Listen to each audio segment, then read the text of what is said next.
2024년 12월 3일이고요. 화요일입니다. 17시 9분 지나가고 있습니다. 히플라이브 화요보로 인사드립니다. 안녕하세요. 김수빈입니다. 안녕하세요. 이명천입니다. 안녕하세요. 의원입니다. 네. 형철이랑 완우랑 저랑 이제 셋이 뭔가 네. 이렇게 히픈 얘기할 때는 한 10분, 20분 전에 굉장히 좀 일찍 나와가지고 저희끼리 좀 떠들고 얘기하는데 관심사가 굉장히 다릅니다. 여기는 바람의 나라 세대고 여기는 이제 메이플 세대고. 그렇죠.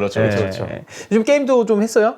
저 어제 잠이 안 와가지고 제가 요새 잠을 되게 못 자거든요. 저 오늘도 한 2-3시간밖에 못 잤고 어제 SB 할 때는 아예 못 자고 밤새고 왔는데 잠이 안 오다 보니까 그냥 새벽에 바람이 나라 하다가 오늘 새벽에 있었던 로마 대 아탈란타 경기 보고 그러고 나서도 잠이 안 와서 한 8시인가? 그쯤 좀 넘어서 잤어요. 그러면 삶의 패턴이 그래도 축구 보는 데는 좀 특화돼 있네요.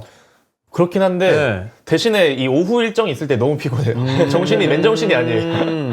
형철이는 어때요 요즘에? 저 뭐 항상 틀면 나와요 요즘에. 인스타 TV 틀면 나오는 상황. 근데 저랑 덕현이 형은 진짜 많이 하고 있어요. 촬영 많이 하고 있고 영상도 많이 하고 있고 뭐 입중계도 많이 하고 있고 이런 상황인데 저는 이미 그 만우 의원이 얘기했던 밤에는 못 자고 낮에도 깨어있는 그 삶이 좀 많이 반복이 돼서 지금은 그냥 바쁘게 좀 잘 지내고 있다 이런 정도 느낌인 것 같습니다. 자, 오프닝 토크 올 시즌 마지막 K리그 경기 승강 플레이오프가 있잖아요. 요 경기 얘기를 해보도록 하겠습니다. 2시 20분 시작으로 알려졌었는데 2시 25분 시작으로 오늘 화요일이니까 경기 5일 전에 변경이 됐어요. 지금 방송사 뭐 중계 배정도 나온 것 같던데 KBS 1TV, 스카이스포츠, 쿠팡플레이 3개 플랫폼 통해서 생중계되는데요. 방송사 사정이라고 원래 이런 것들이 맨날 얘기가 돼요. 경기가 늦어지면. 근데 어떤 사정이길래 이미 바뀌어서 공지된 시간을 또 바꿨냐. 왜냐면은 2시에 시작을 했거든요. 그쵸. 근데 2시 20분으로 늘어났다가 다시 5분도 늘어났어요. 이 상황을 저희가 좀 어떻게 받아들여야 될까. 제가 그래서 KBS 1의 편성표를 봤습니다. 자, 일단 이번 주 일요일 편성표를 보면 12시 정각에 KBS 뉴스를 합니다. 아, 해야죠. 사실 근데 해야죠. 12시는 뉴스를 해야 되는 게 맞습니다. 뉴스는 있어야 되고. 12시 10분에 이건 포기할 수 없죠. 전국 노래자랑. 아이고. 이거 전국 노래자랑은 포기할 수 없죠. 포기할 수 없어요. 이건 예. 스포츠가 끊으면 오히려 그게 문제가 될 수 있어요. 전국 노래자랑. 스포츠를 끊어야죠. 네, 그렇죠. 근데 전국 노래자랑이 2시까지 하는 게 아니에요. 1시 반에 바다 건너 사랑 3 이 프로그램이 1회를 합니다. 그리고 그 다음에 2시 20분이 K리그 승강 플레이오프가 되는 거예요. 그래서 이 바다 건너 사랑의 어떤 프로그램인가를 봤더니 대한민국 대표 셀럽들이 세계 각지 어려운 환경에 처한 아이들을 찾아가 그들이 겪고 있는 고통과 삶의 모습을 가감없이 전하고 시청자들의 자발적 후원 참여를 통해 그들이 새로운 희망을 품고 일상의 삶을 살아갈 수 있도록 지원하기 위한 글로벌 나눔 프로젝트. 이런 프로그램이라고 하더라고요. 되게 좋은 프로그램이 한데 그렇긴 하네요. 근데 이게 어쨌든 1회잖아요. 그럼 그 전에는 도대체 어떤 프로그램을 했나 봤는데 그 전주 일요일 보니까 1시 반에 중견만리 2024 최종화야회라는 프로그램을 했고 똑같이 2시 20분에 2024 천하장사 씨름 대축제를 중계했더라고요. 아, 스포츠가 있었구나. 네, 근데 이게 생방송인지 녹화방송인지는 모르겠어요. 씨름이. 근데 어쨌든 KBS1의 그동안 일요일 편성표를 쭉 보니까 1시 반에 12시 정각 뉴스, 12시 10분 전국 노래자랑 1시 반에 뭔가의 프로그램을 항상 했었어요. 그리고 이번 주는 뭔가 새로운 프로그램을 한다고 하고 그 다음 편성 시간이 2시 20분으로 계속 고정이 돼 있더라고요. 그래서 KBS가 들어올 때 우리 편성표가 이렇게 돼 있으니 2시 20분으로 맞춰달라 이렇게 좀 요구를 한 게 아닌가라는 생각이 들었습니다. 어느 정도 형철이 설명으로 들어보니까 지난주도 2시 20분에 무언가 어떤 실험 프로그램이 있었고 그거에 맞춰서 이제 편성표 짜다 보니까 KBS 1TV도 K리그 중계를 우리는 이 시간에 넣어야 된다. 하지만 2시에 시작할 수는 없다. 이런 방송국 사정인 것 같긴 한데 좀 애매하긴 하네요. 듣다 보니까. 근데 개인적으로는 이번에 그 연장 갔던 대구랑 충남 아산 승강 플레이오프 있잖아요. 제가 알기로는 제가 그때 TV로 못 봤는데 MBC에서도 했다고 들었거든요, 중계를. 근데 연장까지 중계 다 해줬어요. 옛날에 제가 야구나 축구 볼 때 제일 좀 아쉬웠던 게 축구는 뭐 후반전 30분.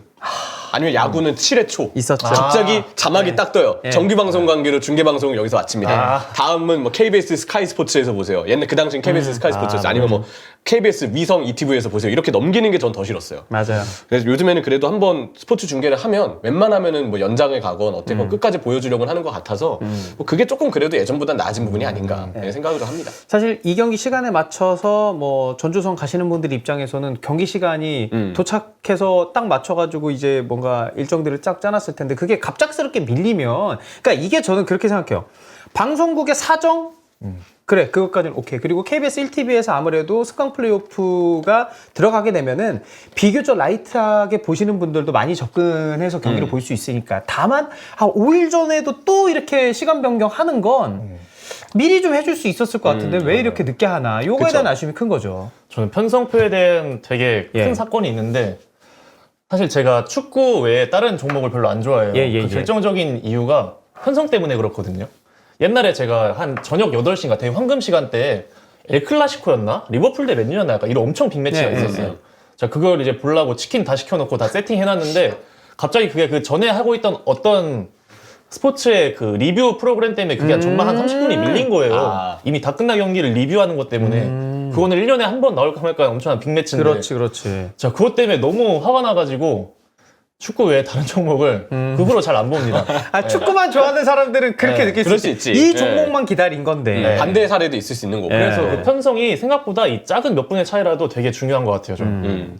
그 타 종목도 뭐 완호가 얘기했지만 그런 경우들이 있어요. 예를 들어서 이제 야구도 5시였는데 갑자기 뭐 2시 공중파 들어오면 2시. 그래서 심지어 6월인데 2시에. 어우 더 주고 5월, 6월인데 진짜 그건 안 돼요, 근데 진짜. 네. 그런 경우들이 근데 사실 팬들이 가장 좀 지상파 중계 자체는 좋은데 시간 조정은 너무 불편하다.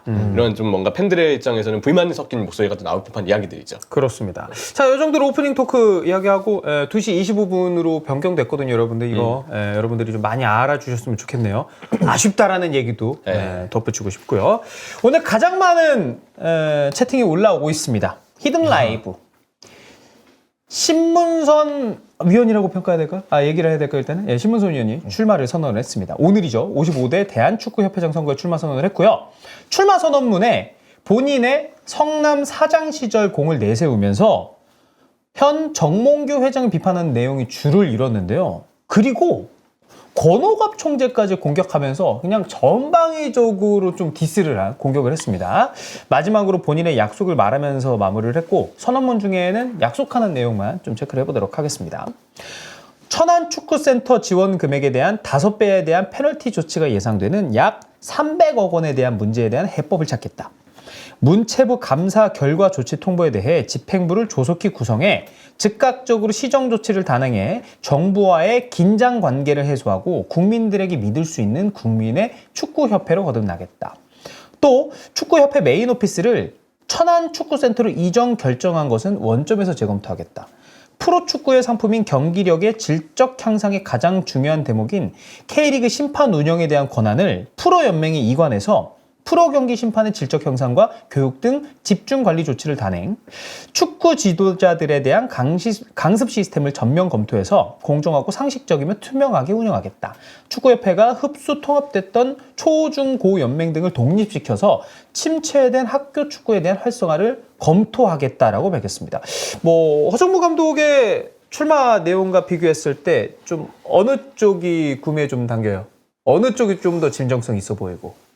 둘 다 진정성은 있겠죠. 근데 문제는 그 이후에 과연 그 공약들을 얼마나 잘 투명하게 지켜낼 수 있느냐 문제라고 생각하거든요. 일단 신문선 위원님이라고 해야겠죠? 네, 신문선 위원님 같은 경우는 이미 과거에 협회 이사를 했던 적도 있고 그리고 성남에서도 그 초대 그걸 하셨던 적이 있었잖아요. 근데 사실 그때 평판이 그렇게 좋지는 않았거든요. 성남 때 뭐 스폰서 관련 문제도 있었고 아니면 구단 홍보나 운영, 팬들이랑 소통 이런 부분에서 상당히 좀 미흡한 모습을 보이면서 되게 평가가 성남 팬분들한테 되게 안 좋았던 걸로 전 기억을 하는데 그러니까 이분이 약간 그런 게 있는 것 같아요. 옳은 말은 되게 잘해요. 그리고 자기의 어떤 한국 축구를 생각하는 그 이상도 있으신 것 같은데 그걸 약간 현실화시키는 데는 약간 좀 괴리가 있는 그게 좀 약간 못 따라오는 그런 부분을 지금까지는 좀 보여줬거든요. 이 부분을 과연 어떤 식으로 이번에 하게 된다면 해결할지를 좀 지켜봐야 하겠죠? 어때요? 좀 진정성이 느껴집니까? 하나만 더 추가해 주시지. 뭐죠? 코리아컵 결승 진행 준비를 원만하게 하겠다. 어제 히든풋볼에서 잘하는데 오늘 인스타 보다가 최용전사 그걸 봤거든요. 성명서를 봤어요. 저는 그거 이제 누가 됐든 트로피 세레머니 할 때는 안 들어가겠다. 그렇지. 제발 좀. 왜 이렇게 들어가는 거야, 진짜. 이번에도 왜 들어가려고 하고, 진짜. 이게 가벼운 안 들어가시면 안 돼요, 진짜. 필요한 내용이에요. 그래서 아까 인스타에 성명서 보고 결국은 경기장 준비가 안 돼가지고 팬들을 자기 예매한 지역에 못 앉게 하고 내쫓은 거잖아요. 근데 그런 일을 좀 없어야 된다. 이 얘기를 저는 이제 한 번 더 강조하고 싶었고 이거를 떠나서 어쨌든 허정무 후보의 출마 내용과 신문선 후보의 출마 내용을 쭉 비교해 봤을 때 말은 아까 이완우 의원도 이야기해 주셨지만 말은 다 맞는 말이에요. 근데 중요한 건 어떻게 행동을 보여주느냐인데 사실 신문선 후보도 가장 많이 염려를 받고 있는 포인트가 K리그에서의 특히 성남FC 시절의 행정가 시절의 평가가 썩 좋지 않은데 이 기사에는 성남 시절 공을 내세우면서 맞아요. 정문규 회장을 비판하는 내용이 줄을 이뤘다. 근데 제가 볼 때는 좀 냉정히 말하면요. 백지 도화지를 들고 나 이런 공이 있다. 너 나가라. 이거랑 전 크게 다르지 않다고 생각을 하거든요.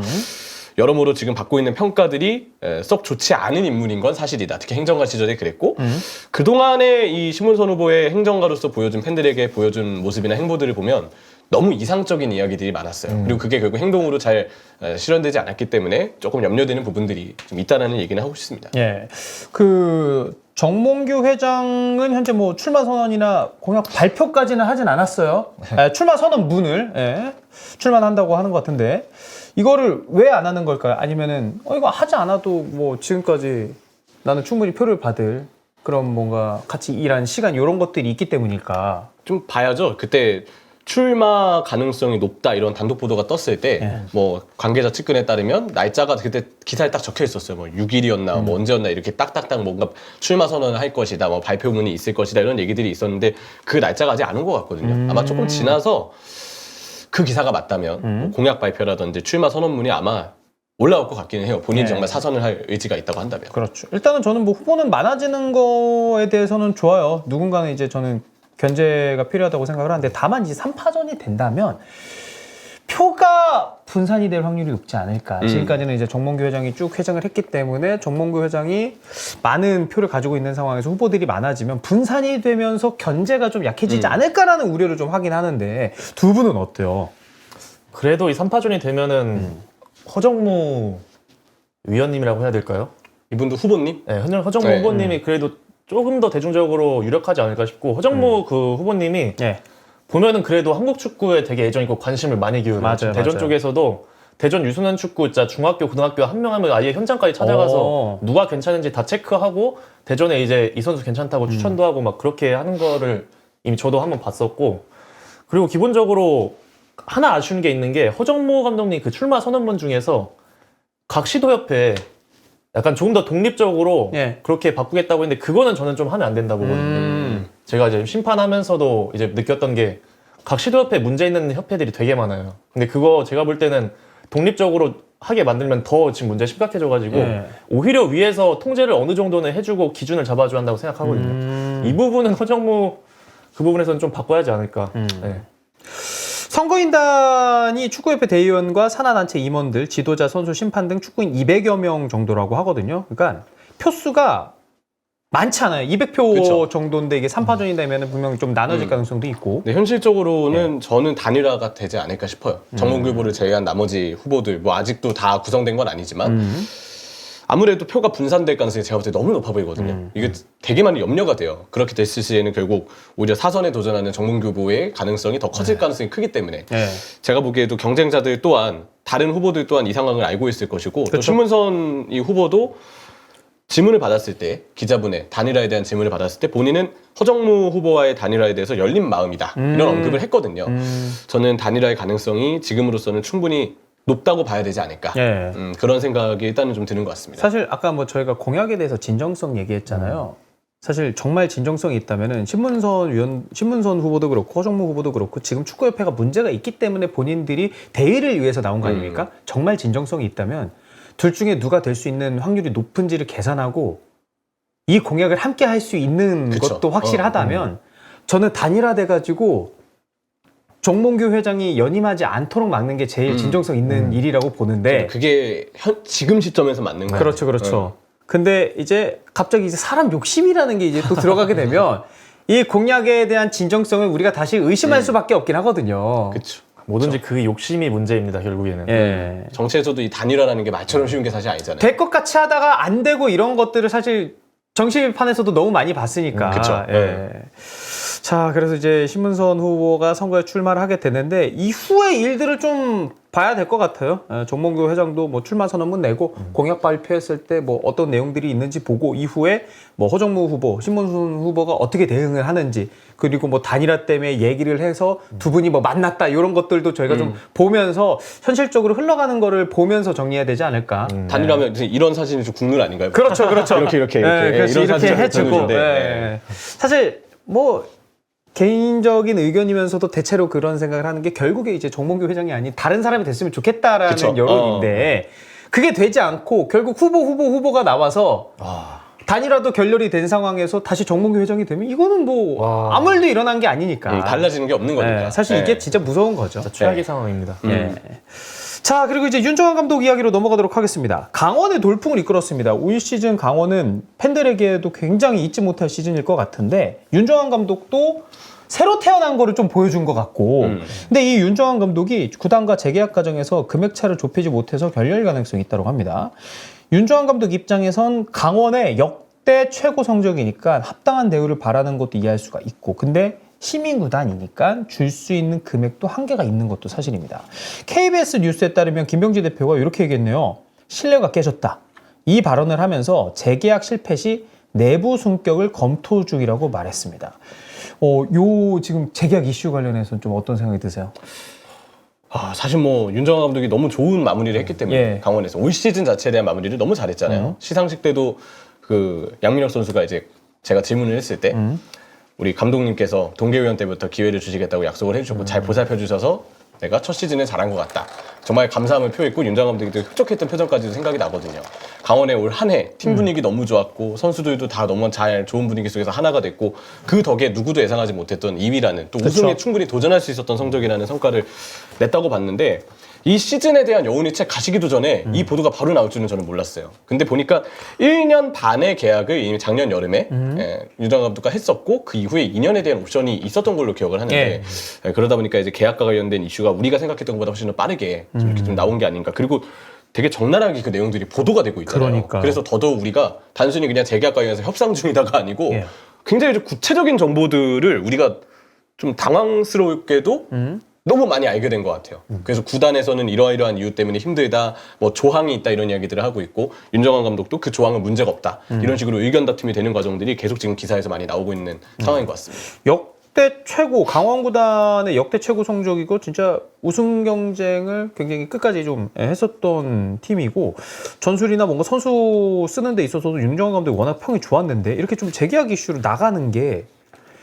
흔치는 않은 일 같거든요. 그쵸. 사실 되게 좋은 성적을 만들어냈는데 그 감독을 다음에도 이어가야지 그 좋은 성적을 꾸준히 유지할 수 있을 텐데 갑자기 그 재계약 문제로 내보낸다는 것 자체가 좀 위험한 일이라고 전 생각을 하고요. 좀 내부 승격으로 이제 정경호 코치가 올라올 수도 있다라는 얘기까지 나오고 있잖아요. 맞아요. 사실 저는 그거는 자제한다 해야 좋다고 보는 게 비슷한 사례가 있어요. 그 예전에 이제 윤영철 위원이 좋아하시는 제라드 레인저스에서 이제 무패 우승하고 그랬을 때 수석 코치가 이제 마이클 빌이라고 있었거든요. 그때 제라드 전술의 본체는 수석 코치인 마이클 빌이다. 막 이런 얘기들이 되게 많았어요. 실제로 마이클 빌의 어떤 전술적 그런 코칭 능력에 대해서 해외 그 여론에서 되게 높게 평가를 했었는데 나중에 실제로 그게 됐거든요. 제라드가 이제 떠나고 마이클 빌이 레인저스를 맡고 이외에 다른 클럽을 맡는 경우가 됐는데 기대했던 그 성과가 아예 안 나왔어요. 초반에는 조금 괜찮았을지 몰라도 결국에는 내리막이었거든요. 저는 그래서 코치가 아무리 유능한 코치라고 하더라도 바로 내부 승격을 통해서 이렇게 1군팀 지휘봉을 잡는 것은 위험한 선택이 될 수도 있다. 좀 이렇게 좀 보는 편이에요. 윤정환 감독 나가게 된다면 뭐 내부 승격이든 혹은 뭐 다른 감독이 오든 강원이 이 정도 성적을 다시 한번 낼 수 있을까요? 어때요? 저는 뭐 사실 성적은 지금 시점에서 예상하는 게 되게 의미가 없다고 보는 게 강원이 지금 스쿼드를 유지할 수 있을지도 사실 모르죠. 그리고 무엇보다 양민혁 선수는 일단 나가고 황문기 선수도 어쨌든 뭐 공익계 이슈 때문에 이번 시즌을 끝으로 일단 타리그로 K4 리그로 이제 다 나가게 되어 있잖아요. 임대라고는 하지만 황문기 선수 이탈에 양민혁 선수 이탈까지 일단 스쿼드 자체가 이미 그렇게 큰 변동이 있는 상황에서 내년 스쿼드 자체가 또 어떻게 구성될지는 전혀 지금 모르는 상황이라서 강원의 성적을 지금 예상하는 거는 사실 크게 지금 의미가 있다고 생각되지는 않고요. 근데 대신에 그건 있어요. 스쿼드의 상황이 어떻든 좀 더 안정적으로 성적을 유지하려면 이 문제가 빨리 해결돼야 된다. 질질 끌리면요. 선수들도 새 시즌을 준비하는 과정에서 휴가 중일 때도 소식들은 못 보는 게 아니잖아요. 그렇죠. 우리 감독이 누구일지. 다 알죠. 다 새 시즌에 누구의 말을 들어야 되는 건지 오리무중한 상황이 돼버린 새로 시즌 준비 동계훈련 이렇게 들어가 버리면 저는 거기서부터 시즌의 레이스 자체가 되게 꼬일 수 있다고 생각을 하거든요.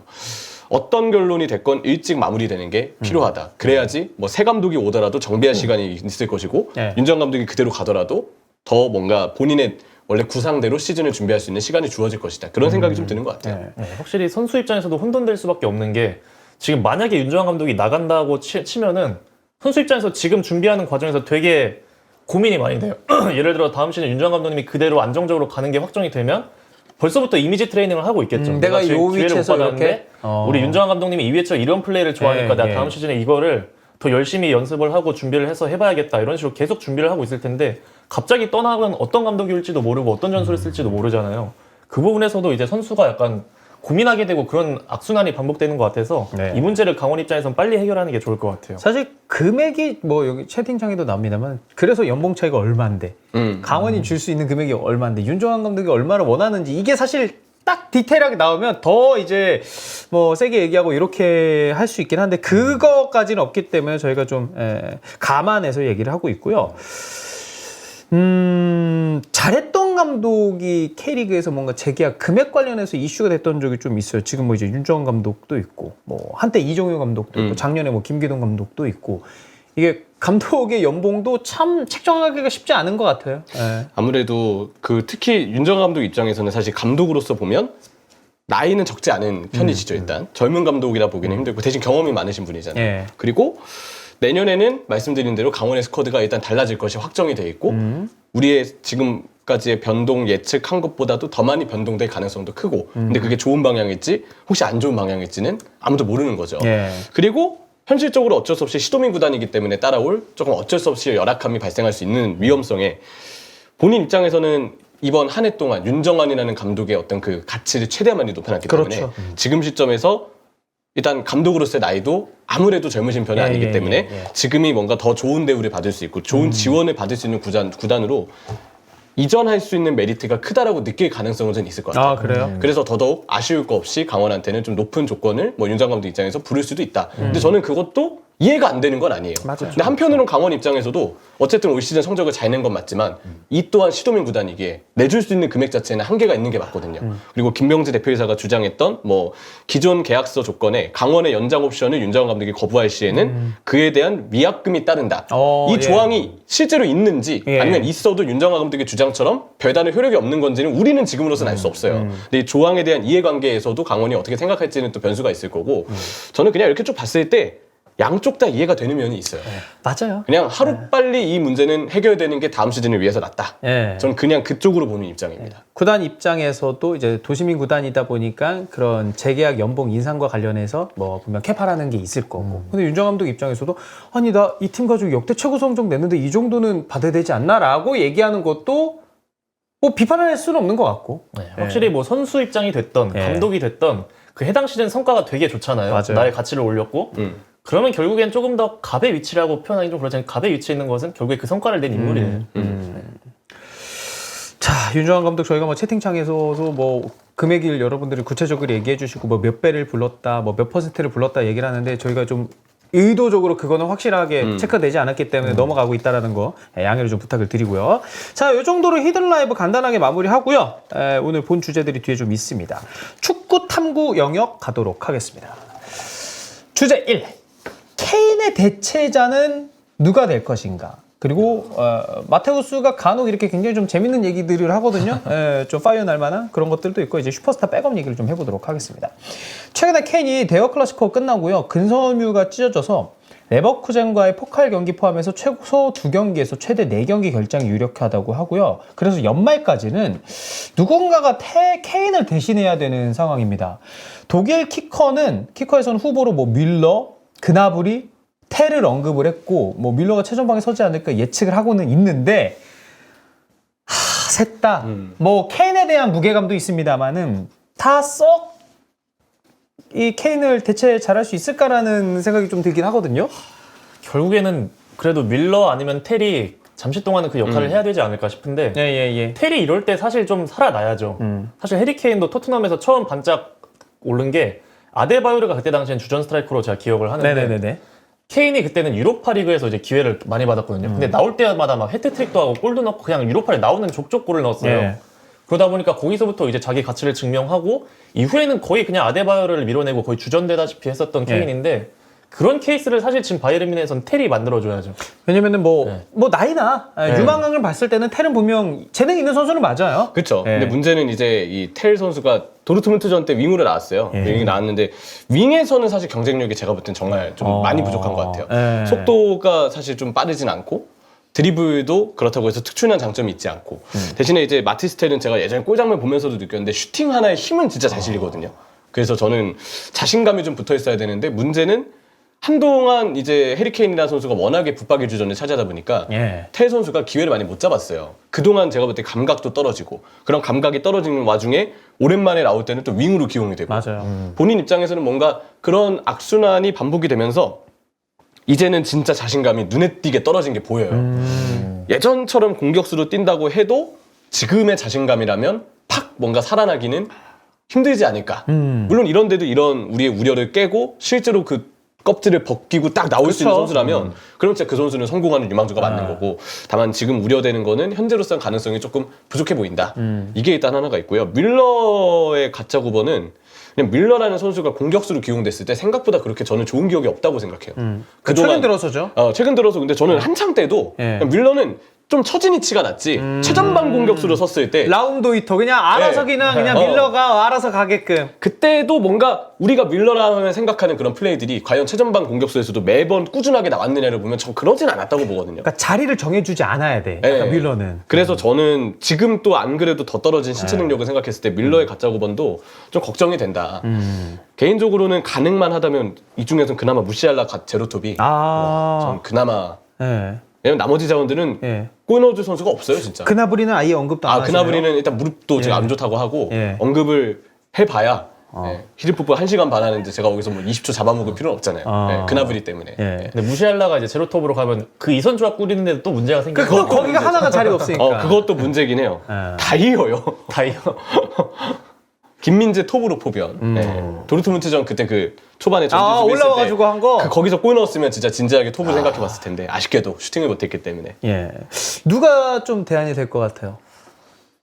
누가 될지는 솔직히 지금 확답을 못 드리겠는데 해야 되는 건 전 텔이라고 봐요. 그래도 텔. 그건 네. 맞죠. 텔이 조이치에서 일단 기회 자체도 미넨이 지금 어릴 때부터 이 선수는 꽤 기회를 그래도 많이 주고 있는 그렇죠, 팀이거든요. 그렇죠. 예. 근데 아직 못 살리고 있는데 지금이 진짜 어떻게 보면 이 선수한테는 적기예요. 그리고 지금 케인이 없는 상황이 또 본인들도 알 거거든요. 지금 케인이 이번 달 한 달 정도 못 나오니까 분명 나 아니면은 밀러 형한테 기회가 올 텐데 나 이때 좀만 더 잘 해야 될 텐데 이런 동기부여 같은 건 생길 수 있을 것 같거든요. 그렇죠. 남은 한 달 동안은 텔이 진짜 스스로 증명해야 되지 않을까 좀 이렇게 생각하고 있습니다. 그러니까 윙으로 이제 번갈아 이제 뛰면서도 가끔씩 번뜩임은 있긴 했는데 이 선수는 결국 이제 톱에서 자리 잡아서 커야 되는 선수긴 한데 그러니까 이럴 때 차라리 나 무조건 뛰겠구나라는 생각으로 자신감을 끌어올리는 것도 한 방법일 거고. 그렇죠. 예. 마테우스가 스카이 스포츠에서 방송 패널로 활동하고 있는 이렇게 얘기했대요. 케인의 부상은 바이언의 문제가 되지 않으며 오히려 팀을 더 강화하게 만들 것이다. 어때요? 동의합니까? 아니면은 이거는 좀 미친 발언인데? 잘못된 소리 아닌가요? 저도 이거는 물론 케인도 요즘에 좀 부진하긴 했어요. 예. 물론 좋은 경기들에서 골도 넣고 했지만 좀 더 뭔가 꾸준하게 케인 선수가 자신의 어떤 가치를 잘 입증했다 말하기는 힘든 경기들도 있었어요. 그리고 사실 기대치에 비하면 더 부응해줘야 되는 것도 맞고. 근데 마테우스 이 얘기는 일단 제가 볼 때 너무 같다는 생각이 일단 첫 번째로 들고 두 번째는 저는 그렇게 생각하거든요. 케인이 가끔 진짜 지워지는 경기들이 있어요. 큰 경기 때 특히 뭐 그 얘기도 많이 하잖아요. 케인이 골 넣어줬으면 좋겠는데 항상 지워진다. 근데 그런 경기들도 잘 보면 케인은 항상 센터백 한 명이나 두 명은 끌어당깁니다. 그러니까 유로 때도 은근 케인 잘 안 보이는데 또 그렇다고 센터백이 얘 별로네 올 시즌 둘 수는 없는 선수긴 해. 그렇죠. 그러면 이럴 때 오히려 케인이 한두 명을 잡아당기면서 수혜를 보는 선수들이 있어요. 저는 그게 윙포워드라고 생각을 하는데 그러니까 바이에른 뮌헨의 지금 상황 또 해리 케인이 있는 팀에서는 어쩌면 케인보다는 다른 포지션에 있는 선수들이 좀 더 골을 넣을 수 있는 1순위 위치에 있는 걸 수도 있어요. 사네, 그나브리, 코망 그 이런 선수들이 중에 해줘야 되는데 근데 골 넣을 선수가 없어요. 없어. 그 3명. 사네, 그나브리, 코망. 그러니까요. 그나마 올리세인데 올리세도 요즘 조금 안 좋았고 예. 그래서 남은 게 무시알라인데 고레츠카가 3선에 있으면 무시알라는 빌드업 하느라 바빠서 내려가야 되거든요. 그러니까 지금 바이에른 뮌헨은 해리케인이 한두 명 끌어당겨주는 건 그나마 다행이다. 대신에 윙들이 골을 좀 많이 넣어줬으면 예전에 토트넘 때 손흥민이 그랬던 것처럼 그랬으면 제가 볼 때 케인이 지워진다는 이야기가 좀 많이 잠잠해졌을 거라고 생각해요. 그러면 그렇게 갑시다. 아니 도대체 마테우스는 왜 케인이 빠진 게 오히려 팀을 강화하게 만들 것이라고 생각을 했을까요? 마테우스 축구 대단했던 선수 아니야. 그러니까요. 출신으로 봤을 때. 근데 지금 마테우스 여기 딱 얘기에 답이 있네요. 예. 마테우스가 도르트문트전 이선 자원들 정말 멋졌고 공을 잘 다루며 놀라운 속도와 결정력이 있다. 그는 번갈아 가면서 윙어들이 페널티 지역으로 들어가 그곳을 점령하는 다른 방식으로 기회를 창출하는 게 팀에서는 필요하다. 이렇게 네. 얘기를 했다고 하는데 네. 그게 이제 케인이 끌고 내려와 주니까 그 플레이가 가능한 거죠. 그 공간을 점령할 수 있도록 만들어 준 네, 거니까. 어쨌든 센터포워드가 센터백을 끌고 내려오니까 윙어들은 들어갈 수 있는 공간이 생기고 그런 플레이가 나오는 건데 케인이 그렇게 하면서도 골까지 넣는 선수잖아요. 네네네네. 그렇기 때문에 더더욱 케인 도움이 되지 않는다 이런 발언은 잘못된 얘기인 이건 좀 이해가 진짜 안 되네. 네. 예. 테레 성공 가능성에 대해서 좀 봐야 되는데 좀 점점 낮아집니까? 그래도 여전히 시간은 필요하다. 이 선수가 2005년생. 시간은 아직 필요하죠. 아. 근데 지금 바이에른 뮌헨에 계속 있다고 해서 자신감이 팍 오를 가능성은 일단은 낮아 보이는 건 사실이에요. 아, 그래요? 근데 저도 무시알라 가짜 9번이 그나마 나을 거다 이야기는 드렸지만 그 무시알라도 3선에 고레츠카가 계속 서는 이상 무시알라를 2선에 안 세울 수가 없어요. 왜냐면 무시알라가 내려와서 안 풀어주면 또 빌드업이 안 되거든요. 그러니까 지금 상황에서는 아까 이현우 위원의 이야기처럼 결국 텔을 톱에 기용하는 게 미넨 입장에서도 리그가 됐건 포칼이 됐건 생각할 수밖에 없는 옵션인데 거기서 마지막으로 한번 봐야죠. 정말 윙이어서 그동안 부진했던 건지 아니면 톱에 올라와서도 자신감이 떨어져서 부진한 건지 이런 것들은 좀 볼 필요는 있을 것 같고 예. 마지막으로 마테우스는 저는 약간 냄비라고 생각해요. 뜨겁게 달아올랐다. 양은 냄비, 양은 냄비, 양은 냄비. 어. 양은 냄비 하겠습니다. 라면 끓일 때는 또 양은 냄비로 끓여서 해야 되는데. 그러니까요. 예. 예. 아니면 지금 이제 한 2주 가까이 또 레버쿠젠과의 경기도 있으니까 이제 중요한 경기들도 있고 챔스도 있고 하는데 이럴 때 짧게지만 뭐 백업 공격수를 어떻게 좀 데려오는 방안에 대해서는 어때요? 아 근데 당장 이적 시장이 아직 그 시기에 열리는 것도 아니고 좀 쉽지가 않죠. 저는 텔에게 있어서 텔에게 있어서는 오히려 골든타임이라고 생각하거든요. 텔이 여기서 이제 최전방 스트라이커로서 오랜만에 자기 원하는 포지션, 원래 잘했던 포지션 나와서 예. 역할을 해주는 게 맞다고 봅니다. 그러면은 이제 1월에 이제 선수도 이제 백업 공격수 굳이 영입 안 해도 되네. 텔, 케인 부상 있어도 얘 톱 세우면 되네. 이렇게 될 수 있으니까. 그렇죠. 그게 최고의 결론이죠. 예. 근데 혹시 텔이 이번 시험에서도 딱히 뭔가 합격을 못 받고 그러면 고전하면 아마 바로 이제 바이에른 뮌헨은 또 다른 공격수 매물을 찾으려고 할 텐데 지금 바이에른 뮌헨의 이적 시장 분위기를 좀 미리 예측을 해보면 무조건 지금 일단 비르츠 올인이에요. 심지어 비르츠에게 들어가는 돈이 워낙에 클 거라서 예. 비용을 아끼고자 왼쪽 풀백 보강도 그냥 괜히 하지 말고 알폰소 데이비스를 웬만하면 잡자 이런 얘기까지도 지금 나오고 있거든요. 뮌헨 쪽 이적 시장 보도를 보면. 그리고 또 하나 나오는 게 백업 공격수 영입에 대한 얘기인데 만약에 텔이 정말 이번 시즌 내내 가능성을 못 보여줘서 임대를 떠난다거나 뭐 팀을 옮기게 되면 FA로 뭐 조나단 데이비드 같은 선수를 데려올 수도 있다. 뭐 이런 이야기들, 루머들이 지금 일단 이적 시장에서는 좀 나오고는 있습니다. 예. 유럽 축구에서 떠오르는 주전 백업 진짜 괜찮았던 선수 기억나요? 뭔가 바이에른 뮌헨은 예전에 저는 추퍼모팅 최고였던 것 같아. 진짜 좋았죠. 네, 레반도프스키 없을 때 추퍼모팅 뭔가 자기 역할 확실하게 해주고 그리고 백업에 만족하고. 마르무시 얘기도 있어요. 맞아요. 마르무시도 윙톱이다 되기 때문에 또 루머가 있죠. 주전 백업조합. 주전 백업 조합. 옛날에 그래 해리케인 요렌테 이때도 그게 진짜 최고지 최고. 네, 맞아. 그때 좋았고 전 옛날에 맨유에서 치차리토, 반페르시, 루니 여기서 치차리토가 이제 백업으로 나올 때마다 역할을 해줬거든요. 선발로 나오기도 하지만 그때 조합도 좀 괜찮았던 것 같아요. 그 시기에 한 명 더 있었죠. 마이크 로원. 맞아. 루니, 치차리토, 베르바토프, 마이크 로원. 맞아. 되게 이상적이었죠 그때도. 예전에 저는 그 루니, 테베즈, 베르바토프도 아 맞아. 테베즈 미친 개처럼 풀어놓으면 많이 띄워주고 베르바토프는 기술 보여주고 루니는 축구를 하고 이런 루니 더 풋볼. 더 풋볼 그런 느낌도 좋았고. 레알 마드리드에서 그 모라타 이제 백업으로 나올 때마다 잘했던 시즌 있었거든요. 네. 그때 저는 그때도 괜찮았던 것 같아요. 2018-19 시즌 한정. 페르미노가 못 나올 때 기적형 공격수 오리기. 그 시즌은 맞죠, 그쵸? 오리긴 진짜 중요한 경기에서 다 때려박았어. 그 생각이 나고 맞아요. 첼시에 지루도 있어요. 근데 지루는 제 생각에 진짜 백업 공격수로 쓸 때 특히 첼시에선 가장 좀 제격이지 않았나 이런 생각도 좀 들고. 또 있나요? 지금 생각을 해보는데. 아니면은 요즘에 막 그 아모림이 이제 스포르팅에 있었을 때처럼 네. 그냥 딱 자기 다 똑같은 스타일로 백업을 다 똑같은 스타일로 네. 얘가 나가도 똑같은 스타일의 다른 선수가 와서 똑같은 시스템으로 할 수 있는 체력만 바뀌는 거예요. 네, 그런 방식도 좀 괜찮은 것 같아요. 우리나라에서는 예전에 전북이 가지고 있던 김신욱, 이동국, 에두. 그렇죠. 좀 네. 그 타선 참 대단한 것 같아요. 네. 그 공격 타선은 진짜 대단한 것 같아요. 그러니까 투톱 안 될 것 같은데 투톱 써가지고 이제 써가지고 투를 일단 결국 두고서 그렇게 체급으로 또 이길 줄 알고. 야 투톱 오늘도 나왔네 답답하네 했는데 에두가 들어가서 교체를 끌러가 막 이랬어. 그런 일들이 좀 있었죠. 확실히 이런 케인의 대체자를 찾는 건 쉽지 않은데 일단 텔에게 기회가 주어질 거고 텔이 증명하지 못한다면 1월에 좀 백업 공격수를 필요로 해야 되지 않나.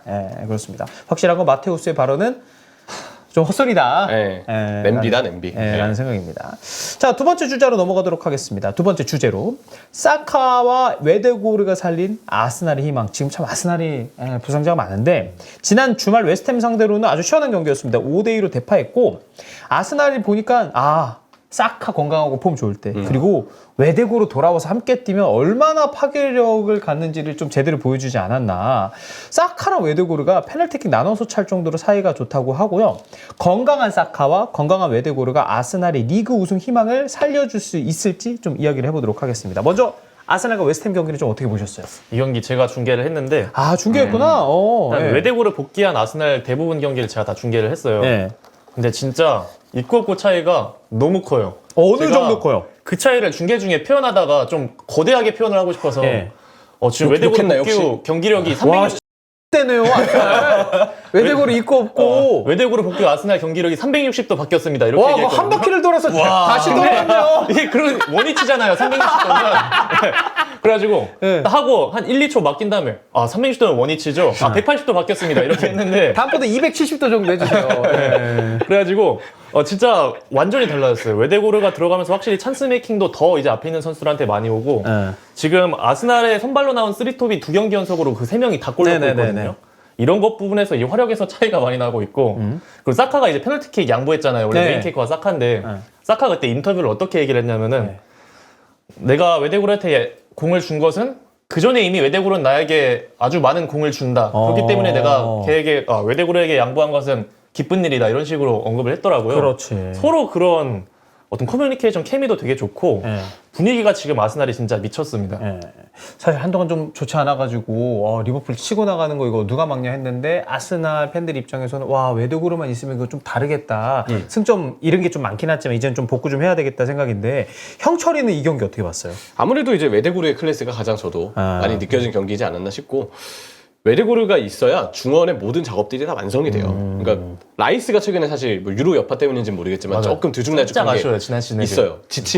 전 지쳐있다라고 좀 보는데 그래서 그런 약간 라이스의 어떤 느낌이나 아니면 뭐 다른 선수들의 느낌은 파티가 뭐 예를 들어서 중앙 미드필더로 기용된다든지 뭐 메리노가 또 최근에 수비형 미드필더로 나오기도 하고 뭐 여러 가지 기용법으로 어느 정도는 보완할 수 있다고 생각을 하나 외대고르만큼은 대체가 안 되는 것 같아요. 진짜 외대고르의 그 중앙에서 패스를 풀어나와주는 아래로 내려와서 빌드업에 관여되는 것 전환해주는 것, 오른쪽에서 사카를 도와주는 것, 직접 박스 쪽 근처에서 공격 마무리 과정에 관여하는 것.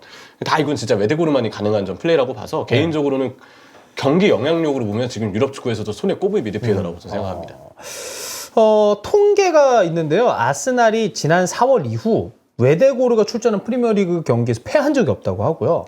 사카가 올 시즌 외대고르보다 출전 시간이 2배래요. 외대고르 아무래도 뭐 부상 때문에 빠지니까. 그리고 핵심 지표에서 상위권을 기록했기 때문에 외대고르보다 더 훌륭한 퍼포먼스를 보이는 것처럼 느껴지는데 더 자세히 이 스탯을 살펴보면 외대고르가 사카를 지원하고 사카가 팀 전체를 지원한다는 것이 나타납니다. 다시 말해서 외대고르가 있어야 사카가 살아나고 사카가 득점이 이런 걸 통해서 팀 전체에게 또 힘을 준다. 이렇게 좀 해석을 하면 될 것 같습니다. 스탯 보면은 나오는데 확실히 사카의 스탯이 뭐 외대고르보다는 더 잘 찍혀 있는데 경기 보시는 분들은 확실히 둘이 함께 해야 되는구나라는 걸 느끼게 되는 것 같고. 그렇죠. 어쨌든 외대고르가 있어야 사카 쪽으로의 볼백부터 더 원활하게 되고 사카에게 붙을 수 있는 수비를 자기가 끌어당길 수 있잖아요. 그래서 저는 외대고르와 사카는 정말 한 명만이 잘하는 게 아닌 두 명 모두 붙여서 봐야 되는 게 결국은 맞는 게 아닌가라는 생각을 좀 하게 돼요. BBC에서 만든 터치맵 통계도 있어요. 여러분 이것도 여러분들과 같이 볼 건데 외대고르가 웨스트햄전에서 팀 전체적으로 가장 많은 패스를 기록했는데 보시면 노란색의 위치 방향도 그렇고 공 잡아서 갓블레스유 네. 패스를 주는 것도 그렇고 이게 경기장 전체에 영향을 미쳐요 보니까. 네, 중계하면서 봐도 예. 그냥 수비 라인 바로 앞까지 내려와서 빌드업 다 하고 오른쪽에서 패턴 플레이도 만들고 하프 스페이스로 빠지면서 다른 선수한테 패스기를 만들어주고 예. 때로는 왼쪽으로 빠져서 갑자기 왼쪽 패스기를 또 만들어주는 역할도 하고 진짜 외대고르 같아요. 동료 선수한테 막 지시 같은 거 지금 나가 지금 내려서 이런 얘기까지 제스처하면서 다 하고 진짜 외대고르가 근데 없으면 전 되게 아스날이 확실히 좀 떨어질 거는 알았는데 예. 이 정도로 차이가 클지는 저도 이번에 처음 알았어요. 아 그리고 이게 패스의 시작점이랑 끝거리 보면 당연히 짧은 패스 오른쪽 그 위치에서 많긴 하지만 전환 패스 시도한 하프 스페이스에서 다른 하프 스페이스 넘겨주는 패스도 많고 맞아요. 이게 이것만 봐도 아 외대고르가 그 경기 왜 잘했는지가 보여요. 아니 왼쪽으로 왜 전환을 많이 하겠어요? 사카랑 외대고르가 같이 오른쪽에 있으면 그러니까. 상대가 따라 나오면서 전환을 안 할 수 없는 공간이 왼쪽에 주어진다, 만들어진다는 거니까 예. 왜 외대고르가 없을 때 아르테타 감독이 조금 더 실리적으로 경기를 운영하려 했었는지가 전 좀 많이 보이는 것 같아요. 안전하게 하지 않을 수가 없는 거야. 그렇죠. 예. 자, 지금 외대고르의 패스 성공 통계랑 저희가 이제 사카의 볼 터치 기록을 합산한 건데 이번에 사카 한번 터치맵도 한번 살짝 볼게요. 보시면 외대고르는 풀어주고 이런 전체적인 역할을 하고 사카는 오른쪽 측면에서 박스 안쪽으로도 뭔가 공격적으로 움직일 수 있는 위치를 좀 부여했다라는 게 보여요. 실제로 예. 사카가 외대고르 없을 때는 약간 도우미 역할을 많이 할 수밖에 없었어요. 근데 지금 외대고르 복귀하고 사카가 공식전 아마 3경기 연속골인가 그럴걸요? 아마 박스 안으로 들어가는 그 공격적인 움직임 직접적으로 해결하는 부분도 외대고르가 복귀하면서 잘 이루어지고 있고 사카랑 외대고르가 일단 오른쪽에서 애초에 그 눈만 봐도 그냥 어떻게 움직일지 다 알고 있어요. 하베르츠까지 옆에 와서 같이 관여하고 팀버까지 해가지고 3자 플레이, 4자 플레이가 너무 물 흐르듯이 진짜 유기적으로 돌아가는데 지금 아스날 오른쪽 공격 보면 진짜 장난 아닙니다. 그 위치가 다르긴 한데 이번에 페노르트랑 맨시티 경기할 때 그게 공격수가 제대로 슈팅하지 못했는데 황인범 선수가 맨시티 뒷라인 쪽으로 각을 크게 침투 패스 넣은 게 아니고 정말 진짜 얇게 수비수 옆으로 쓱 지나가는 침투 패스 넣은 그런 게 있거든요. 예. 네. 근데 약간 외대고르랑 사카가 나오면 아스날이 그게 오른쪽에서 진짜 잘 나와. 그렇죠. 외대고르가 사카한테 쓱 밀어주고 사카는 그 좁은 위치에서 터치해가지고 뭐 슈팅하거나. 좁은 위치에서 그 작은 틈 사이에 그 공간도 외대고르가 되게 잘 보고 그리고 딱 형철련이 아까 말했던 대로 오른쪽으로 몰아놓은 다음에 과부하 걸리게 하고 반대쪽으로 한 번에 전환해서 마르티넬리라든지 트로사르한테 넓은 공간 주고 그러면 또 아스날도 선택할 수 있는 옵션이나 부분 전술이 되게 많거든요. 넓은 공간에 전환이 되니까 풀백이나 라이스 같은 애들이 뒤로 돌아뛰거나 하프 스페이스로 뛰면 확실히 그쪽 공간이 더 넓어가지고 그러니까요. 왼쪽도 이제 더 많이 활용을 할 수 있게 되고 진짜 그냥 아스날의 전체적인 공격 방향이 다 살아났어요 지금. 이거 좀 쉽지 않은 질문이긴 한데 사카랑 외대고르가 같이 뛸 때 누가 더 득을 상대적으로 보는 것 같나요? 사카가 더 봅니까? 아니면 외대고르가 사카 때문에 덕을 봅니까? 저는 뭐 사카한테는 조금 미안한 이야기지만 제 주관적인 느낌은 저는 이 팀의 엔진이 결국 외대고르인 것 같아요. 진짜 외대고르가 너무 큰 역할을 차지한다고 좀 보고 결국은 외대고르가 있어야 이 모든 톱니바퀴가 다 굴러갑니다. 심지어 외대고르가 없으면 측면 쪽으로 나가는 볼이나 공격진에게 나가는 볼이 안 돌 때가 많아요. 그 볼 자체가 좀 더 매끄럽게 굴러가려면 외대고르가 내려와서 빌드업도 도와주고 풀어야 되거든요. 그래야지 풀백들의 어떤 부담도 덜어지고 그래야 자연스럽게 공격 숫자를 늘림과 동시에 공격 전형 자체가 만들어지기 때문에 앞서 이제 채팅창 아까 우리 질문 중에 사카와 외대고르가 같이 뛸 때 누가 더 득을 본다고 생각하는지 채팅창에 계신 이 김교훈님 말씀이 맞아요. 득은 아르테타가 보는 겁니다. 근데 이 말씀이 어떤 느낌인지는 알 것 같아요. 그렇죠, 그렇죠. 뭐 도움을 서로 주고받는 관계니까. 좀 동의합니까? 아니면 다른 의견이에요? 저도 당연히 사카가 더 득을 보죠. 외대고르가 들어옴으로 인해서 본인이 이제 도움은 주는 게 뿐만 아니라 아예 직접 해결할 수 있는 찬스가 늘어나는 거기 때문에 사카가 더 득을 본다고 생각하고 그리고 단순히 저희가 지금 외대고르에 대해서 아스날의 공격 방향이나 이런 게 살아났다고만 좀 얘기를 했는데 외대고르가 오므로 해서 압박 스탠스 자체가 더 살아난 부분도 있어요. 외대고르가 진짜 경기 안에서 그 어떤 경기를 보는 시야, 이해도 약간 천재성이 있거든요. 언제 나가야 되고 언제 빼야 할지 그런 걸 다 알아서 진짜 외대고르가 있으면 압박해야 할 때 확 하고 내릴 때 내리고 그리고 한 명이 나갈 때 패스길 그 채널링이라고 하죠. 한쪽 방향으로 몰아넣고 이런 것도 외대고르가 다 지시해요.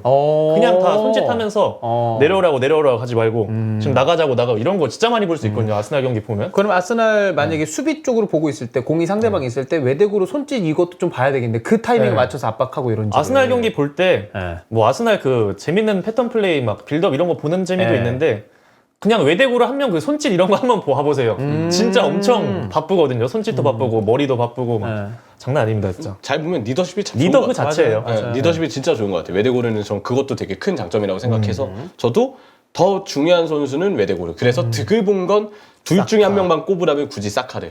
저도 득을 본 건 그렇게 꼽아야 되지 않을까. 뭔가 수비할 때도 그렇고 오프더볼에서도 워낙에 좀 영리하고 축구 자체를 잘하는 선수인데 그런 손짓하고 이런 것들이 진짜 직관 가야지 제대로 보이거든. 아 진짜 맞아요. 왜냐면 직관 가면은 내가 TV로 맞아. 보는 게 아니라 공이 반대쪽에 있으면 내가 좋아하는 선수 찾아서 보는데 맞아, 그 맞아. 선수가 막 손짓하고 얘기하고 이런 게 공 외쪽으로 더 많이 보다 보니까 아 얘가 더 역할 크구나 이런 게 보이니까. 맞아요. 근데 외대고르는 직관이 아니고 그냥 중계 장면으로 봐도 꽤 보여요. 그렇죠. 경기만 보더라도. 네.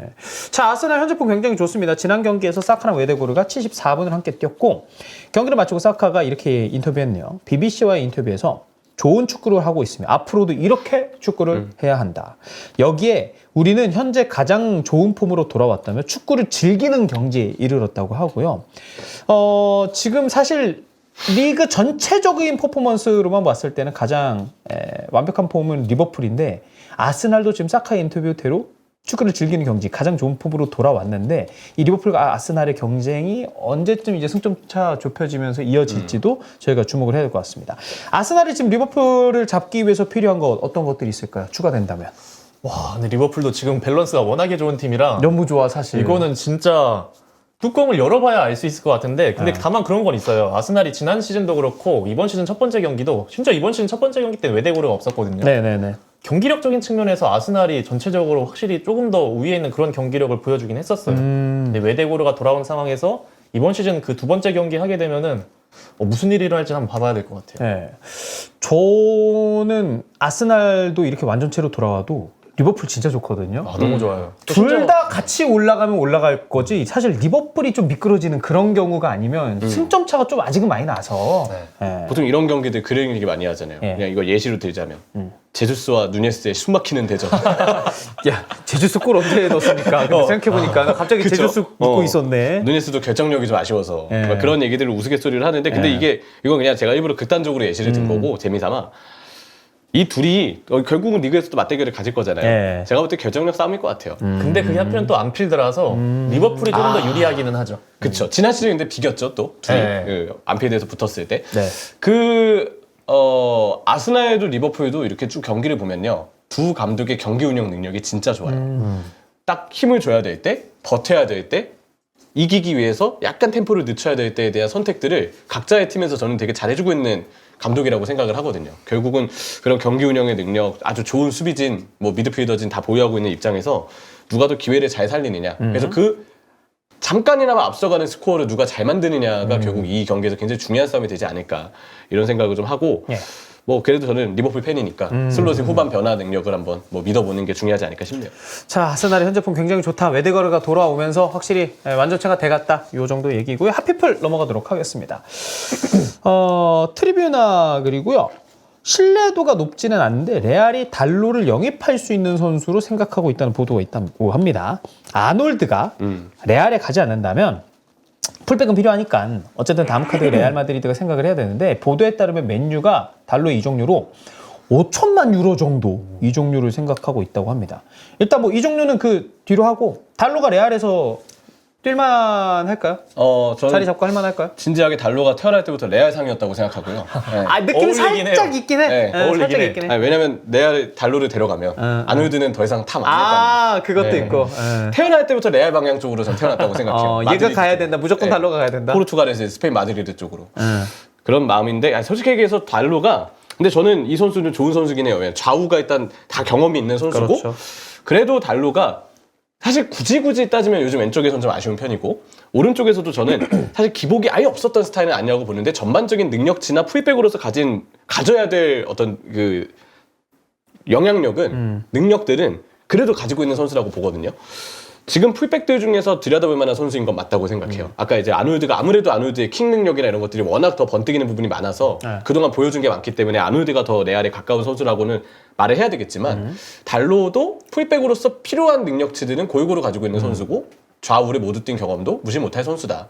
다만 조금씩 경기마다 간혹 나오는 그런 기복들 예. 그런 게 좀 아쉬운 정도다 이런 얘기는 좀 해야 될 것 같아요. 그 월드컵 가기 전에 달로 맨유에서 진짜 잘했는데 그러니까. 포르투갈 대표팀에서도 뭐 완전 주전 아니긴 했지만 나올 때마다 좀 좋은 모습 보여주고 잘할 때는 진짜 예. 확실히 좋은 방향성을 가진 선수인 거 근데 맞아요. 형철이 말대로 기복도 있고 아무래도 뭐 번갈아 뛴 것도 저는 개인적으로 영향도 아우. 있을 거라고 생각을 하는데 왼쪽은 특히 지금 새 감독이 온 일에 네. 적응을 해야 되기 때문에 좀 더 지켜봐야 되겠죠. 어때요? 달로는 레알에서 뛸 만한 수준입니까? 저는 레알 입장에서 되게 매력적인 매물이라고 봐요. 네, 달로가 일단 지금 나이도 25살이로 딱 한창 전성기 때 나이고 이 선수가 터나우 밑에서 약간 굴려지면서 되게 다양한 역할을 소화했어요. 약간 측면에서 직접적으로 나가서 그냥 크로스를 보조하는 전형적인 풀백의 역할도 했지만 미드필더 안쪽으로 들어가서 인버티드 형태로 빌드업을 이끄는 역할도 했고 하프 스페이스로 들어가서 공격적으로 침투하는 역할도 했었고 그러다 보니까 지금 풀백에서 뭐 일단 좌측도 뛸 수 있고 일단 좌우측 가리지 않고 풀백이 할 수 있는 모든 역할을 다 할 수 있는 선수예요. 네. 전술적으로 선택의 폭이 많은 선수고 안첼로티가 이제 장기적으로 맡을지 안 맡을지도 모르는 거잖아요. 그래가지고 달로가 풀백으로서 인버티드 역할을 갑자기 할 수도 있고 다른 감독이 되면 쓰임새가 많기 때문에 저는 레알 마드리드에게는 되게 좋은 매물이라는 생각이 들고 어쨌든 카르발도 이제 나이가 좀 있고 부상이 잦다 보니까 그렇죠. 그 대표팀에서도 달로 하는 거 보면은 요새는 칸셀로도 거의 밀어내다시피 할 정도로 되게 많이 나오고 있고 잘하고 있거든요. 예. 포르투갈 대표팀에서는 아예 그냥 박스 안으로 순간적으로 침투해서 더 공격적인 역할도 하고 그렇게 해서 골도 넣기도 하는 선수라 저는 달로가 사람들이 생각하는 것 그 이상의 가치를 지금 다른 팀들이 보고 있다고 생각을 해요. 그러면 5천만 유로 합당합니까? 맨유가 제시한 맨유가 생각하는 이적료. 왜냐면 맨유에게도 필요한 선수니까 달로는 쉽게 놓을 수 없는 선수고 저도 이제 이한우 의원도 이야기해 주셨지만 장점이 많은 선수인 건 맞아요. 달로가 가지고 있는 그 경기를 풀어낼 수 있는 능력들 킥도 괜찮고 수비에서의 일대 경합도 괜찮고 그렇기 때문에 부르는 게 값이죠. 사실 5천만 유로 뭐 그 이상을 불러도 맨유 입장에 전 이해는 가는 것 같아요. 레알이 지금 이제 달로 이렇게 링크 나오는 게 아놀드가 안 될 수도 있기 때문에 이런 링크가 나오는 건데 아놀드 다음 타깃으로 뭐 달로 말고는 좀 괜찮을 만한 선수 있습니까? 일단 오른쪽 풀백이 될 텐데 네. 전 생각보다 오른쪽 풀백이 저는 왼쪽 풀백보다 요새 더 잘 생각이 안 떠오르거든요. 그냥 요즘에 풀백 자체가 진짜 없는 것 같아. 진짜 없어요, 진짜. 오히려 왼쪽은 어리고 잘하는 풀백들이 그래도 바로바로 몇 명이 생각나는데 네. 오른쪽이 전 오히려 생각보다 요새 풀백이 생각이 안 나요. 원래 왼발잡이 풀백 귀하다 이런 얘기 있는데 요새는 오른쪽 풀백이 저는 잘 생각이 안 나요. 그래서 항상 나오는 뭐 루머들 오른쪽 풀백 관련 루머는 항상 저기 페드로 포로도 지금 레알 마드리드 얘기가 일단 뭐 매체 신빙성을 떠나서 일단 있고 레버쿠젠의 프림퐁도 있고 또 첼시 팬분들은 리스 제임스를 주장하고 계시고 리스 제임스는 뭐 같이 뭐 이제 병원 시트도 같이 가져가는 거예요. 정말 제가 좋아했던 선수인데 나오지를 못하니까 너무 안타까워요 그냥. 안타까운데 사실 좀 팬 입장에서 보면 이제 너무하긴 했어요. 그렇죠. 딱 저기 보인 대로 떠오르는 풀백들이 몇 명 있긴 한데 레알이 원하는 그 상이 안 떠오르죠. 그러니까 수비적으로도 괜찮고 공격에도 잘 가담될 수 있는 선수로 생각을 해야 되는데 포로는 사실 수비가 조금 아쉽고 프림퐁도 전형적인 포백의 풀백보다는 거의 공격적으로 윙이죠. 나가는 윙백이나 네. 윙어 같은 맞아요. 개념이라 봐야 하고 리스 제임스는 부상이 너무 많아서 실질적으로 건강하면서도 수비력 좋고 공격력도 어느 정도 되는 그런 풀백이 저는 지금은 막 많이 안 떠오르거든요. 그러다 보니까 레알 마드리드 입장에서도 아놀드가 제일 그 탐 나는 건데 예. 부정은 못하죠. 맨유는 장기적으로는 달로를 파는 게 맞을까요? 아니면 그래도 맨유도 좀 최대한 달로를 데리고 있어야 될까요? 근데 저는 이게 지금 딱 아모림으로 이제 감독이 됐잖아요. 3백을 쓰고 3백 윙백을 윙어 성향의 되게 공격적인 드리블을 할 수 있는 선수를 쓰는 게 아모림인데 달로가 그래도 지금 선발로 많이 나오고 있긴 하거든요. 네. 근데 장기적으로 봤을 때 아모림이 추구하는 그런 윙백의 성향이냐라고 봤을 때는 살짝 애매해요. 그래가지고 실제로 진짜 아모림이 더 공격적인 윙백을 원한다고 한다면은 장기적으로 봤을 때 어쩌면은 그렇게 될 수도 있지 않을까? 그럼 타이밍이 네. 최근에 또 맨유는 오른쪽 윙백에 아마드 디알로가 지난번 에버튼전도 너무 잘해줬고 그리고 왼쪽 윙백 영입설이 계속 나오고 있어요, 맨유. 그쵸. 누쿠쇼도 왼쪽 윙백 일단 이번 경기 왼쪽 센터백으로 뛴 거 봐서는 왼쪽 윙백의 운동 능력을 쇼가 맡기에는 좀 쉽지 않을 것 같다라는 인상을 아모린 감독도 받은 것 그러면 같고 공격적으로서 윙어에서 내려서 쓰는 거를 네. 좀 더 선호하는 그리고 뭐 말라시아는 사실 전술이 안 맞는 것 같고 제가 볼 때는 내구성도 물론이지만 그래서 왼쪽은 이적설이 나오는 게 이해가 되고 오른쪽의 경우도 지금 아마드 디알로가 윙에서 딱 내려와서 윙백 자리에서 굉장히 잘해주고 있거든요. 저는 뭐 아직 아마드 디알로를 좀 더 봐야 되지만 충분히 이 선수는 그 아모린 감독의 오른쪽 윙백 포지션에서도 긍정적인 평가를 받을 수 있는 선수라고 생각을 해서 달로가 앞으로 어떻게 위치가 좀 정착이 될지는 좀 궁금해지는 대목이긴 해요. 거기서 약간 튕겨 나오는 느낌이 생긴다면 여러 팀들이 또 달로 선수에게 뭔가 달려드는 그런 그림이 나올 수는 있겠죠. 자, 이렇게 달로에 레알 관심 가지고 있다 얘기였고요. 이번에 오늘 좀 막말 특집이네. 그 마테우스도 그런 얘기 많이 하는데 또 있죠. 영국에도 이제 트로이 디니. 디니. 예, 디니. 아주 이제 개성 넘치는 외모였던 트로이 디니. 잉글랜드 출신 공격수였던 트로이 디니가 뭐 생각보다 여기저기서 인터뷰하면서 센 발언을 많이 하는 걸 유명을 하죠. 자기 주장도 강하고 색채도 강해서 일반 팬들이 봤을 때는 진짜 이게 뭔 소린가 싶은 얘기를 많이 하는데 어떻게 보면은 뭐 상당하긴 한데 어떻게 생각하면 좀 웃기기도 하죠. 언론에서 재밌으니까 자꾸 자극적인 주제를 물어보고 디니는 그거를 즐기면서 좀 어그로 끌어야 되나? 이렇게 대답하는 것 같기도 하고. 첫 번째 발언입니다. 살라는 훌륭한 선수다. 리버풀은 살라의 계약을 이렇게까지 놔둬서는 안 됐다. 하지만 월클은 아니다. 와, 월클에 대한 개념은 사람마다 다르다. 내가 생각하는 월클은 내 아이들이 저 선수처럼 뛰었으면 좋겠다라는 생각이 들어야 한다는 것이다. 내 아이들이 공격수를 하고 싶다면 비니시우스를 참고하라고 말하고 싶다. 제 개인적인 의견인데 이걸 살라가 들으면 디니가 누구야? 라고 말하겠죠. 그래도 이건 제 의견입니다. 예. 11월에 발언했다고 하네요. 얼마 안 됐네. 이게 참 앞에 말은 맞고 뒤에 말은 틀렸다고 생각해요. 이거 각자마다 기준이 다른 거잖아요. 근데 살라 재계약을 이렇게까지 놔둬서는 안 됐다. 정말 맞는 말이죠. 이건 맞지. 제가 볼 때 약간 기계적 중립을 위해서 일부러 트로이디니까 너무 강하게 얘기했다가 나 이거 약간 리버풀 보드진이나 척지는 거 아닌가? 그래서 일부러 근데 월클은 아니니까 살라가 밑으로 깐 거지 약간 그런 거 아닐까요? 저는 이거 약간 너무 기계적 중립을 트로이디니가 생각한 발언이 아닌가 이렇게 좀 보고 있습니다. 아니 사실 그 말 빼고는 뭐 내 아이들이 공격수 하고 싶다면 비니시우스 참고하라고 말하고 싶다. 뭐 그것도 얘기할 수 있는데 그 그렇죠. 사이에 굳이 왜 월클은 아니다라고 얘기를 했을까? 와, 살라 보고 월클이 아니다? 이거는 되게 남다른 그 발상을 가지고 있는 게 아닌가 싶고 예. 그 뒤엔 또 맞는 얘기거든요. 예. 뭐 비니시우스 스타일이 좋으면 충분히 자기 아이들한테 얘 거 참고해라 할 수 있고 예. 그리고 디니가 누구야? 자기 객관화도 잘 돼 있고 네. 그러니까 이게 몇 개는 정확하단 말이야. 이렇게 정확해요. 예. 그래 살라 저 발언은 약간 관종기가 있는 게 아닌가. 그럼 어떤 생각으로 월클이 아니다라고 했을까? 어떤 기준에서? 그러게요. 그러니까 이 기준이 아이들이 저 선수처럼 뛰었으면 좋겠다는데 아주 살라처럼 뛰게 하고 싶지 살라처럼도 뛰게 할 수도 있잖아. 왼발 충분히 좋잖아. 잡으면 왼발 잡으면 너도 커서 살라처럼 되렴. 이렇게 얘기 많이 할 것 같은데. 왼발잡이 역발 윙어 오른쪽에 뛰는데 누구를 롤모델로 해야 되나? 살라 움직임이 얼마나 좋은데 제가 그 이번 시즌 리버풀 중계하면서 입스위치 리버풀 제가 중계했는데 제가 진짜 경악스러운 살라 움직임 하나 아직도 뇌리에 남는 게 살라가 볼을 받으러 거의 아놀드 있는 오른쪽 풀백 위치까지 완전 바짝 내려와요. 리프 데이비스가 여기까지 쫓아오거든요. 그러다가 이제 왼쪽으로 전환이 되는데 천천히 가다가 갑자기 확 가요. 그러니까 리프 데이비스가 못 따라오고 완전 살라 그냥 완전 프리 통짜가 나왔는데 와, 저 그 움직임 보고 진짜 클래스가 다르긴 다르다 막 생각했는데 이 살라 보고 참고가 안 되고 월클이 아니다? 디니의 관종기라고 저는 생각합니다. 아니 툴이 진짜 많아. 빵도 엄청 좋아가지고 맞아. 버티고 내주고랑 맞아. 막 키 엄청 크고 등치 좋은 수비수 박스에서 붙어가지고 이제 들어가서 키패스 넣어주고 이게 된단 말이야. 머리 밀어서 다른 선수랑 헷갈렸는지 아니면 뭐 자기만의 주관으로 골에 감동이 없다 이런 느낌을 평가를 준 건지. 뭐 다른 분들이 살라 아니면 메시 얘기했는데 뭐 메시는 메시는 늘 모르겠죠. 규격 외고 네. 그러면 무조건 살라 같은데 아무튼 트로이 디니의 첫 번째 발언이었고 두 번째도 있습니다.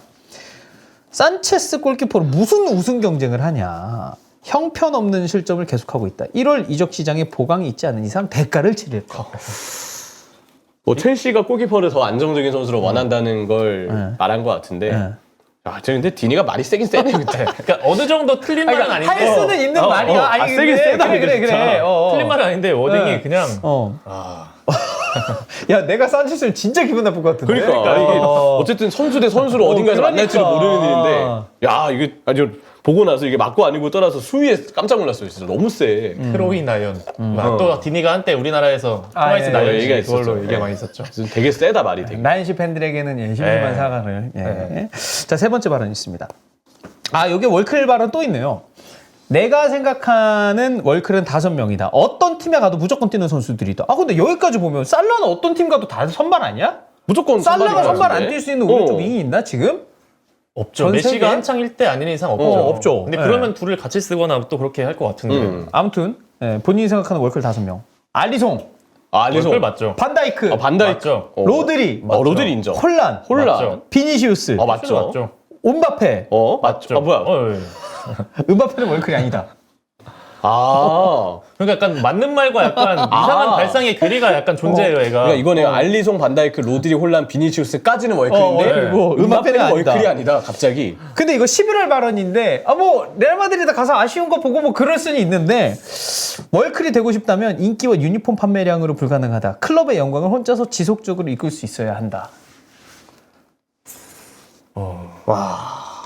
음바페 거의 프랑스의 그 월드컵 준우승을 거의 홀로 이끌다시피 했었던 러시아 이번 월드컵 때. 그거였는데. 네.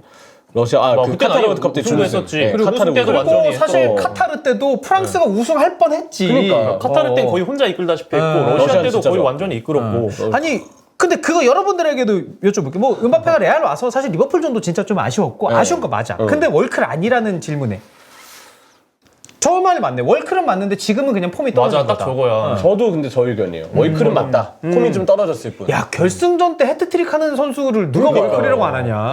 네. 메시 팬 입장에서도 그랬지만 최고의 빌런이었어요. 음바페는. 진짜. 제가 꼽는 제일 재밌었던 축구 경기 중에 하나. 그렇죠. 그렇죠. 어쨌든 음바페는 월클이 아니다. 예.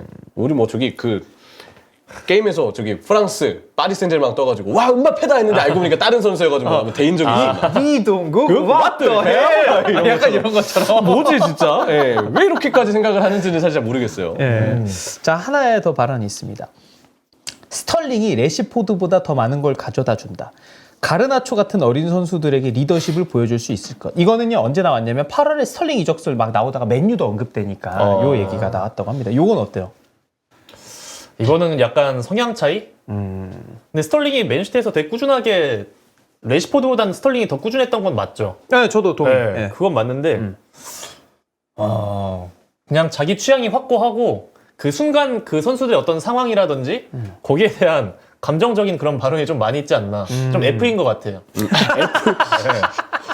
저도 F인데 이런 류는 아닌데. 그래요? 예. 근데 그 디니 얘기가 나와서 제가 생각하는 디니의 그 발언 중에 생각나는 거 하나가 이제 반다이크를 싫어한다는 인터뷰를 했었어요. 그래? 근데 월클이라는데 근데 그거 보고 사실 의아했어요. 어. 왜 디니가 반다이크 꼽았다고? 근데 반다이크 되게 싫어한다고 인터뷰를 했거든요. 그 내용을 보면 이게 우리나라에서도 제가 봤던 그 아마 리버풀 카페에서 봤던 글인 걸로 아는데 예. 그때 BBC 라디오 방송에 디니가 출연해서 나는 여러 번 말했지만 반다이크를 싫어합니다. 그를 상대하는 게 너무 싫습니다. 그럴 수 있지. 그러면 쉴 수 있지. 그는 너무 크고 너무 강하고 너무 빠르고 너무 공을 잘 다루고 경합을 좋아하고 머릿결이 좋습니다. 그랬거든요. 나 이거 엄청 웃었어요, 사실. 상대 이게 수비로선 싫지. 약간 리버풀 팬으로서 리버풀 선수가 싫다고 하는데 진짜 완전 극찬이네. 내용 웃긴데 심지어 머릿결까지 얘기하니까 진짜 너무 웃긴 거예요. 그래가지고 막 근데 실제로 디니가 반다이크 한번 착지하려고 할 때 디니가 막 이렇게 받아줬나? 어부바? 그런 게 하나 있었어. 맞아, 있었어. 그래서 이게 그때 깠지만 실제로는 꽤 많이 좋아하는 것 같다. 저도 그런 인상을 받았는데 약간 그 어그로 일부러 끄나본데 그럼. 좀 재밌게 말하는 스타일인 것 같아요. 제가 볼 때 디니는 일부러 좀 재밌게. 예. 그리고 요거 트로이디니도 그렇고 아그본라우도 막 이상한 거 근데 많이 아그본 나우는 했는데. 진짜 좀 짜증나는 얘기 많네요. 예. 손흥민 관련해서도 얘기 많이 맞아요. 했어요. 아그본 나우는 좀 개인적으로는 비호입니다. 트로이디니 근황이 여기 있네요. 2023년 말에 선수 겸 코치로 있던 4부 리그 프레스트 그린 로버스 FC에서 감독으로 부임했다가 6경기 3무 3패 이후 경질됐다고 합니다. 부임한 지 얼마 안 된 상황에서 치른 경기에서 심판에게 머리를 주먹으로 날려버리겠다라고 해서 4경기 징계도 받았다고. 화끈하네. 근데 디니 그 와포드 현역 때 보면 막 수비랑 싸우고 이럴 때 보면 살벌해. 무서워요, 트로이디니. 그 진짜 몸집 자체가 워낙에 큰 선수이기도 하고. 예. 디니는 솔직한 사람일까 아니면 무례한 사람일까 어떤 사람일까요? 그 두 개 딱 경계가 잘 아우러져 있는 그런 사람? 중간에 있는. 네. 어때요, 형철이는 어떤 사람인 것 같아요, 디니? 저는 그냥 좀 재치 있는 사람이다. 웃기다? 웃기고 재치 있는 사람이고 예전에 그 트로이디니 트랜스마크트에서 경력 보면요 커리어 브레이크라고 잠깐 쉬어간 기간이 있어요. 그래요? 예. 근데 그게 제가 알기로는 어떤 행인 한 명을 폭행해가지고 교도소. 한번 갔다 왔던 걸로 알고 있어요. 빵도 갔다 온 친구야? 갔다 왔던 걸로 알고 있어요. 여기 보면은 한 달간 옥살이를 했다 이런 정보도 있는데 그래요? 이게 뭐 어떤 연유에서 그런 폭행이 나온 건지는 지금 갑자기 제가 생각나서 모르겠지만 그런 적도 있었거든요. 그냥 좀 독특한 사람이면서 근데 또 말할 때 방송할 때는 또 약간 재밌게 자기만의 스타일대로 얘기하는 사람인 것 같다. 약간 그거네. 그 공중파나 이런 데는 좀 쉽지 않고 이제 안 돼. 유튜브나 유튜브야. 팟캐 방송에서 그냥 우리끼리 막 떠들고 즐깁시다. 뭐 약간. 네. 약간 성장 배경에서도 이런 게 좀 나오지 않나 싶은 게 어릴 때 부모님 이혼하고 되게 안 좋은 환경에서 좀 자랐거든요. 아, 그래요? 홀어머니 아래서. 오. 그래서 막 사건 사고도 많았고 막 말했던 대로 교도소 수감도 있었고 네. 그러다 보니까 사람이 약간 거침없는 그런 기질이 네. 좀 있는 것 같아요. 이 글이 맞으면 이 내용이 나와 있거든요. 2012년 6월 버밍엄의 클럽에서 폭행 사건에 휘말려 징역 10개월형을 선고받았다. 와, 근데 폭행 10개월이면 빡센 거 아닌가? 그런데 근데 좀 줄어들었을 거예요. 모범적인 수감 생활을 통해 3개월 만에 출소했다. 아, 그럼 폭력적인 것도 있지만 모범적인 것도 있는 거고. 진짜 재밌는 사람이에요. 진짜. 극단적이네. 그러니까 이게 맞다면 이 정보가 맞다면 그러니까 급하게 말도 틀렸지만. 중간에는 적당히 이거는 괜찮은 말도 있고 아닌 것도 있는 거고 그렇죠. 약간 아수라백작처럼. 좀 매력 있는 사람인 것 같습니다. 네. 네. 독특한 매력이 있다. 독특한 매력. 여기에 이제 마지막 질문 재밌는 게 있네요. 이주헌의 6년 전, 7년 전은 코리안 딘이었을까? 지금은 아니지만 지금은 그렇게 못하고. 2018년이잖아요. 한참 거침없으셨던 그쵸. 시절 때 러시아 월드컵 전, 후, 막 요쯤. 예, 한참 거침없었던. 배고팠던 이주헌은 코리안 딘이었을까? 이거는 시청자분들의 의견도 들어봐야 되잖아요. 예, 그때부터 보셨던 분들이 이제 사실 정확하죠. 예, 저는 팟캐로 접한 게 아니라 저도 유튜브로 접했기 때문에. 예. 전 그 추맨 주원 형님 제 재밌었던 영상 중에 하나가 예. 옛날에 칠판에다 FM하다가 그 핸더슨이었나? 핸더슨. 욕한 적 그거 보고 진짜 배꼽 빠지게 웃었던 기억이 있거든요. 쌍욕을 진짜 남발하시면서 아 지금 저희가 이제 김근호 PD가 오늘 맞네요. 진행하거든요. 제일 많이 보셨던 분인데 아까 네. 저한테 쓴 얘기하더라고요. 맞다. 와, 딘이 그 이상. 이상. 예. 핸더슨 나가. 핸더슨 웃기죠 그거. 저 그거 보고 진짜 진짜 웃었어요. 그 부바 하던 시절. 이스타 TV 전성기를 맡은 분들이 이제 사람마다 달라요. 이제 유입이 다르시다 보니까 뭐 어떤 분들은 뭐 이렇게 팟캐 때부터다 뭐 어떤 얘기하는데 분은 정관 수술 이야기도 하시고. 네. 저는 개인적으로 이제 아프리카 TV 지금 숲이죠. 당시 아프리카 TV에 프리미어리그 중계권이 있었을 때 그 영상을 보면서 함께 했었던 이주환 박정인이 가장 그때가 전성기였잖아요. 진짜 너무 재밌었어요. 그때. 네. 그럼 코리안 딘이였다는 건 동의하는 건가요? 두 분은? 어느 정도 근호 PD님이 그렇다면 그런 겁니다. 슈틸리케 시절 주원이 형. 그것도 이제 115 이주원이죠. 그렇죠, 그렇죠. 2015 이주원. 2016인가? 날 것 그 자체. 자, 많은 분들이 이제 이스타 TV다 보니까 주원 형 언제 들어오냐 네. 하는데 주원 종현 제가 알기로는 이제 내일? 곧? 도착했어요. 도착했군요. 예. 하늘에 있었다가 이제 땅에 땅에 왔습니다. 떨어졌다고 호감이 하네요. 이상하네. 예, 아마 입중계 때는 여러분들과 함께 할 거고 아마 그 커뮤니티 보니까 공지도 올라갔더라고요, 여러분들. 예, 많은 관심 부탁드리도록 하겠습니다. 자, 오늘 히든풋볼 신문선 후보 출마 관련 이야기했고 윤정환 감독 재계약 이슈도 얘기해봤고 케인의 공백 그리고 아스날의 희망은 사카 웨데구르다. 특히 웨데구르가 중심이다. 얘기됐었고 레알과 달루의 이적설 그리고 코리안 딘이 잉글랜드의 이주원 트로이 딘의 발언 모음도 한번 나눠봤습니다. 오늘 12월 3일에 진행을 했고요. 히든풋볼 라이브 화요일은 여기까지 하도록 하겠습니다. 여러분 감사합니다. 감사합니다.